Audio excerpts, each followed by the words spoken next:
Welcome back, guys, or if you're new here, this is Automotive Anonymous, and I'm currently driving the F-150 with the big 3.5 liter Ecoboost that I showed you guys on that 0 to 60 comparison video between this and a 2024 RST Silverado with the 6.2. The reason I'm driving it is because I'm hoping some of you guys will benefit from it.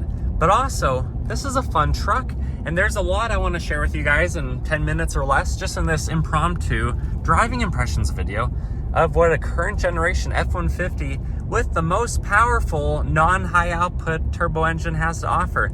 This thing makes about 400 peak horse, about 500 foot-pound-feet of the twisty stuff, and it has a pretty good mod potential. If you want to tune it or do some aftermarket piping, you can increase the airflow and make even more power. But if you like it in its simplicity, it's really smooth. Just cruising right now at 45. I'm probably getting pretty close to the low 20 mile per hour, 20 mile per gallon gas tank rating that it suggests you can get. But if you have to get on the gas,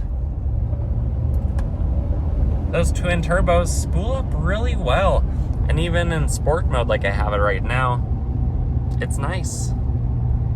It's majestic. We don't have a lot of wind out today, so I'm not really getting a lot of wind noise or road noise, especially with the aftermarket wheels that this has. It's just not really kicking up many rocks.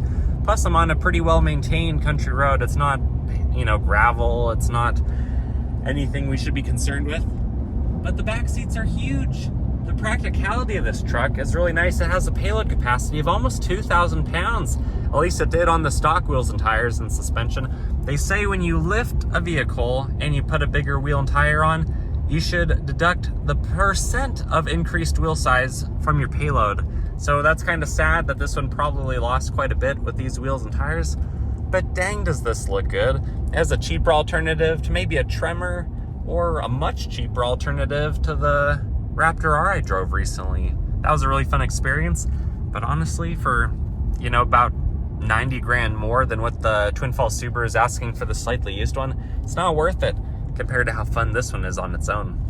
Visibility is fantastic. You can see right down the center of the cabin and right down the side mirrors. And space is immense. Look at my backpack. It feels like it's, half a living room away from where I'm at. But when you have to pull onto a road, get up to speed. This engine sounds healthy. I know there's sometimes issues with Ecoboosts just because there are so many moving parts between the two turbos and the overhead valve train design. But when it's running well, holy cow is it running well. Just check out this 0 to 60. Brakes are holding. This is gonna be a good one.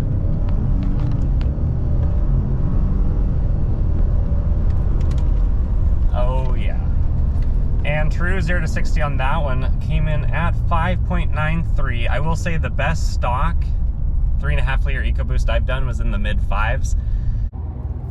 This is basically the fastest regular 1500 truck I've driven, one of these 3.5 liters. Not this one specifically, because a non-lifted one can be about a half second faster in my own personal testing at a similar density altitude. But this is a really good truck. It's designed well. It's meant to make life easy, to just throw whatever you need. If it's clean, throw it in the cabin. If it's dirty, throw it in the bed. The full-size cabin with, around a 6-foot bed. These do pretty well, but they're still about 19.5 feet long. They still take almost 50 feet to do a full circle. So there are definitely a lot of trade-offs in town city driving. But out here, just driving through random country places that are even called country, like on that sign right there, it does a really good job, and I really don't have a whole lot to complain about.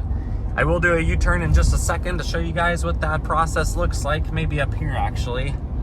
And I am grateful for all the safety features that this one has with adaptive cruise settings, blind spot monitoring, all those things that honestly every new vehicle should have these days, especially for the price that people are paying. But here, there's a 2-lane road, a tiny bit of shoulder, and let's see if we can do a full circle after this cop goes by. And the wheels cranked all the way. But look, I'm past the shoulder. It definitely did take quite a bit of room to get up to speed. And what's funny is when I drove one of those formerly used police Hemi Chargers compared to what this one does, this truck, even with its lift wheels, tires, and all of its capability, is actually faster than one of those Chargers. So that's just kind of a fun little tidbit of information. Those Hemis are good, but the Ecoboost, especially at altitude, does a really good job. I've said it a couple times, but the smoothest feeling truck I've ever driven probably was the Raptor R. More noticeably so, I think, than even the T-Rex because of the 37-inch tires, and then its suspension seems to be maybe a little bit more suited for off-road racing and Baja type of events. But this, with what it's wearing and rocking, honestly is really good. I did not expect this to ride as well as it is. Changing direction, the steering wheel's pretty numb, but even with these big tires, it gets right to work. It doesn't really delay. It just starts turning in as you want it to. And even at speed, just a little bit of wheel turn doesn't feel like you're quickly bouncing out of your lane. It actually feels like it's pretty well tuned for how the steering works. But let's get up to here. I'll brake test it, maybe half pedal. We'll see what it does. I'm currently going 60. Let's just take this turn up, maybe 200 feet from here. So half pedal. Not overly pleasant, but not bad. It feels strong. It feels like I could definitely push it a lot stronger, and that it kicks in right when you expect it to. There's no delay. There's no dead space. And I mean, that's how pedals should be. You shouldn't feel like you have to push it halfway to get going. But when you do want to get going, those turbos really do a good job. Anyways, guys, what are your thoughts? Are you one of the millions of people who have bought an F-150? Are you considering it?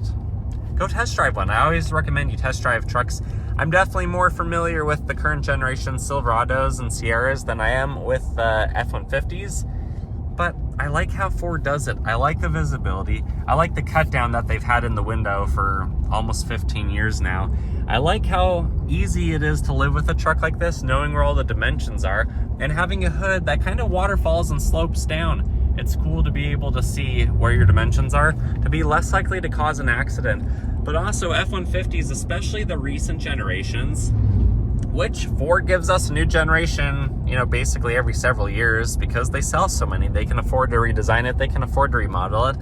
And then for all the rich truck buyers who want the latest and greatest, they're not going to leave it around for 15 years like a 4Runner. They're going to upgrade it every few years so that hopefully you'll upgrade it too, especially if you can get tax deductions from your business or your fleet, whatever you're doing. But overall, I think Ford actually built a really good truck with this.